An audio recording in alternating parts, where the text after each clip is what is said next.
So many students struggle with this question type. Today I'm going to show you a really nice, simple strategy that you can follow.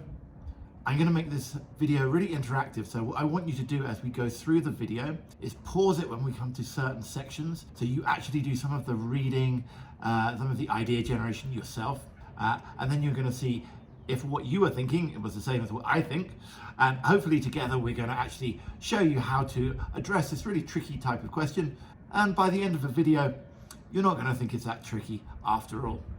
My name's Phil. I'm the head trainer at One-to-One IELTS. I've been teaching IELTS for over 10 years. I've worked for the British Council. I've been an examiner, and today I'm going to help you improve your reading. Step 1, read the instructions carefully. This is a question we're looking at today. Do the following statements agree with the information given in a reading passage 1 in boxes 8 to 13 on your answer sheet, right? And we can see true, false, not given. We're writing the full word. It's true if a statement agrees with the information. It's false if it contradicts the information, and not given if there is no information on this. Now we move on to looking at the statements. We want to make sure that we understand the statements, and we're going to identify what the key words are in our statements. So for today, we have got these 6 questions. We're going to go through 3 of these questions together, so questions 8, 9, and 10. And then I'm going to let you try 11, 12, and 13 on your own using these strategies that you've seen in this video. So question 8, methods for predicting the Earth's population have recently changed. And as far as keywords go, we've got methods, so maybe we'll have ways for predicting. Maybe we'll just use the verb will, because will often is used to predict something.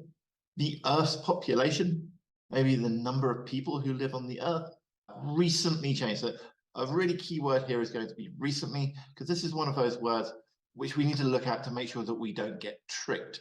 Sometimes the passage will say that the methods have changed, but it was a long time ago. So we've really got to make sure that we pay attention to these kind of words which could distract us.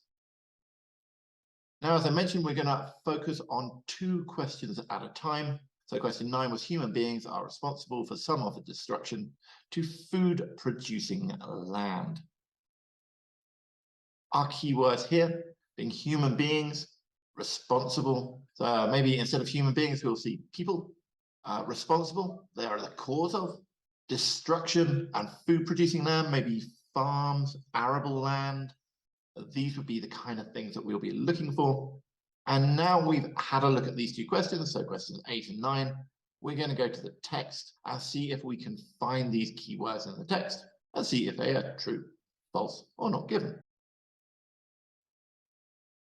So remember, we scan the text for keywords, focus on details, and then answer the question.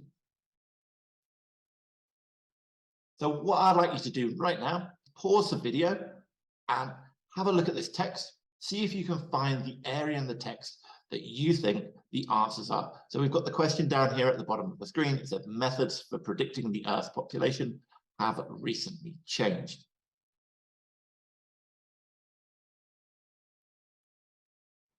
Okay, welcome back. So the area that we're looking for here, I have underlined, and it's right at the beginning of the text. It says, by the year 2050, nearly 80% of the Earth's population, so we see the words Earth's population, they will live in urban centers. So there's some prediction, but it's not actually talking about methods for predicting. We're just saying that the population will live in somewhere different. Applying the most conservative estimates, well, an estimate and a prediction, those are similar words. To current demographic trends, the human population will increase by about 3 billion people by then. Now, nowhere in here is it really mentioning that methods have recently changed. It mentions the Earth's population. It mentions that there are conservative estimates or conservative predictions about the trends, but it doesn't say that these methods have changed. And then if we keep moving on, there is nothing more about methods for predicting the Earth's population. At the moment, I have a good idea that this is going to be a not given answer. What we do next, if we're thinking it's not given, let's see if we can find that next question. So the next one says, human beings are responsible for some of the destruction to food-producing land.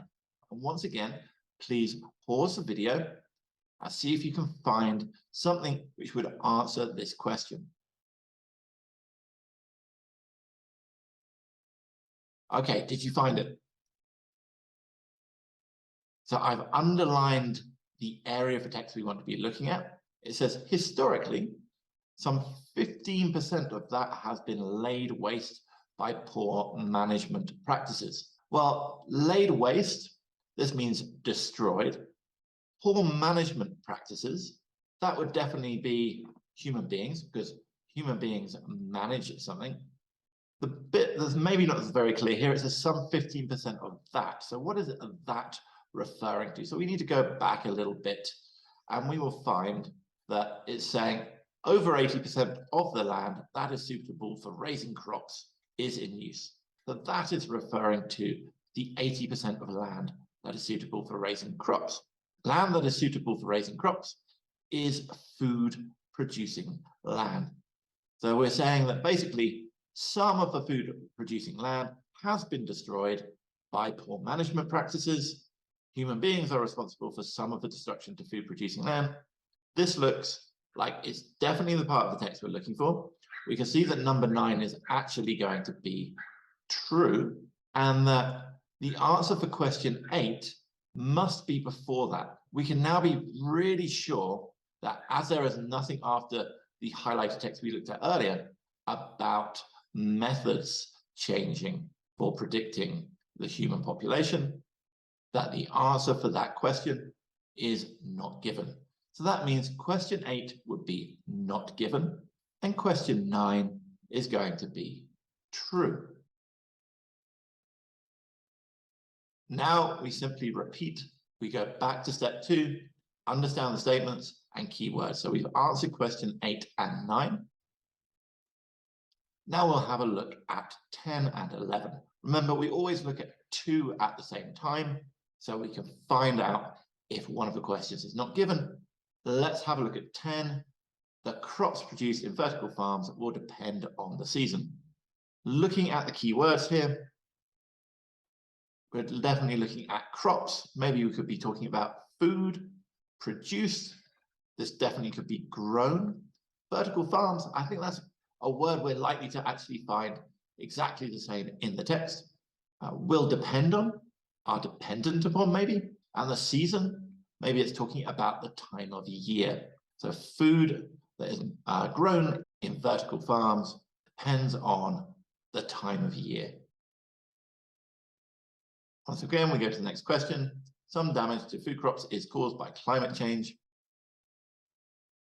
Keywords I'd be looking at here would be damage to food crops caused by as a result of a climate change, maybe global warming. These are the kind of words that I am expecting to find in the text. Now we have our keywords. We follow the same process as before. We go back to the text. We scan for the keywords. And then once we've found the area that we want, we can focus on the detail. This is a time for you to pause the video, have a look if you can find the keywords that are in this question statement. So the crops produced in vertical farms will depend on the season.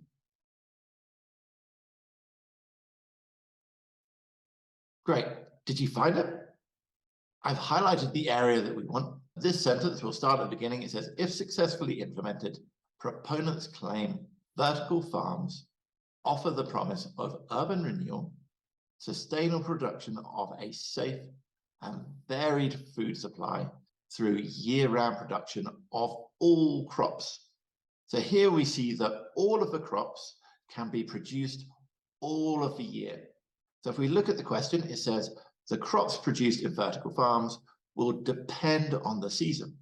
Well, if you can produce all of the crops, all of the year is not going to matter what part of the year it is. So we can see that the answer to this question is going to be false. Now it's over to you. I would like you to answer the remaining 3 questions. I will give you the answers to these questions at the end of the video. These are the questions you're going to be answering. Pause the video, have a look at the questions. Once you've gone through the strategies that I mentioned earlier, here is the text that you're going to be looking at. So once again, pause the video, see if you can find the keywords which are in the statements, in the text, and then apply the method I just showed you.